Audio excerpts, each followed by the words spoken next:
Let's head to Australia now, where huge areas of New South Wales are burning. 3 people have died and more than 100 others have been given medical assistance as early season bushfires race through suburbia and rural areas.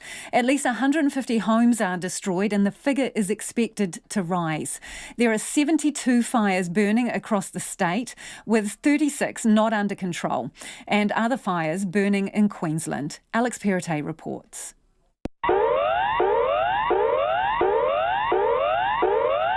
That's the standard emergency warning signal that will alert Sydney residents tomorrow of the catastrophic level of fire danger and telling people that their lives are at risk if they're in the way.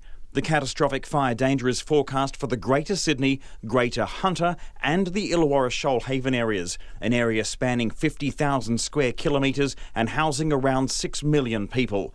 But for those in the community of Waitalaba, on the outskirts of the northern New South Wales town of Glen Innes, where it hasn't rained properly in 2 years, it was too late for warnings. As 80km/h winds hit, the dry eucalyptus trees were ignited. 69-year-old Vivian Chaplin was trying to get her animals out, but didn't survive.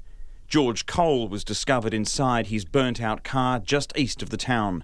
Carol Sparks is their friend and the mayor of Glen Innes. They couldn't get away. It came on so quickly. It travelled approximately 6 kilometres in 40 minutes, burning probably about 20 homes.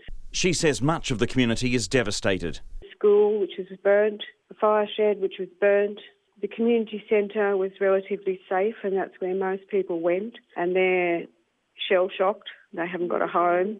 My son-in-law is in North Shore Hospital with severe burns to his arms and hands. He tried to protect the person that died in the car. In Glen Innes, to the north, to the south and to the west, there's more fires approaching. So all the little villages around us are being impacted. Right, so you're not just dealing with grief at the moment, you're dealing with fear this could come back. Yes, absolutely. Tomorrow is predicted to be a very bad day for us, as is Wednesday. The state's Rural Fire Service Chief is Shane Fitzsimmons and says tomorrow's conditions haven't been seen since February 2009 during an event dubbed Black Saturday, when 173 people died and thousands of homes were destroyed. The tragedy led to the introduction of the catastrophic level of fire danger. Not only are we dealing with an extraordinary amount of fires in northeastern New South Wales and elsewhere, tomorrow we are facing some horrendous conditions. Not only have we got the catastrophic fire danger ratings being identified in the forecast for the Greater Sydney environment and the Greater Hunter region, we've got to keep in mind that right across a much broader geographic area, we will continue to have severe and widespread extreme fire danger ratings extending from the northern border of our state up around the New England, the Northern Tablelands, the Northern Rivers area, right down through the mid-coast, out through the central west areas of New South Wales, down across the Greater Sydney environment and through to the Illawarra and Shoalhaven. That is absolutely risky enough, notwithstanding the amount of fire that we're already dealing with. Under catastrophic conditions, the safest thing you can do is not be in an at-risk area. Catastrophic conditions, the focus is principally and foremost on life safety.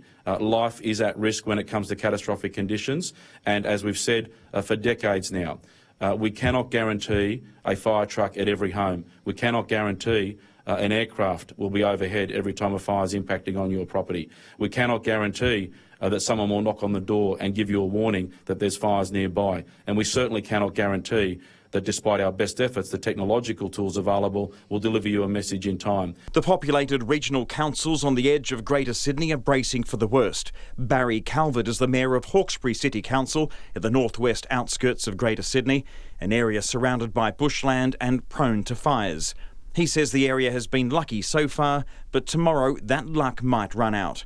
We're not looking forward to this catastrophic fire danger tomorrow because fire breaks out in our area. It's very hard to manage it. We have some very steep and isolated country.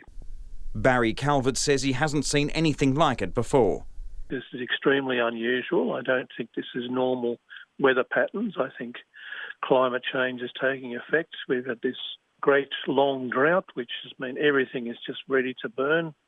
and there's no rain on the horizon. So I think many of our summers are going to look like this in future, and we really need to take it seriously and realise we're in a new era as far as bushfires go. Carol Sparks in Glen Innes says she's seen devastation of wildlife as well. The kangaroos, the lizards, the goannas, the birds are all, I've seen them lying dead on the ground, and we've got no water in our rivers and creeks. It is totally destroyed. And there's more coming because, the temperatures are just going to rise now from now till March, April. So, yeah, we're in trouble. The state's Premier Gladys Berejiklian has been out visiting towns and is carrying one message for tomorrow. If you're told to evacuate, please do so. If you're told to take certain actions, please do so. And for heaven's sake, stay away from bushland tomorrow. Barry Calvert says no one should be trying to be a hero and they should heed the warnings. There's not much you can do with a garden hose when you've got, flames 20, 30 metres high. So you really need to look after your life and the life of your loved ones and make sure everyone's safe. For Checkpoint, Alex Perrottet.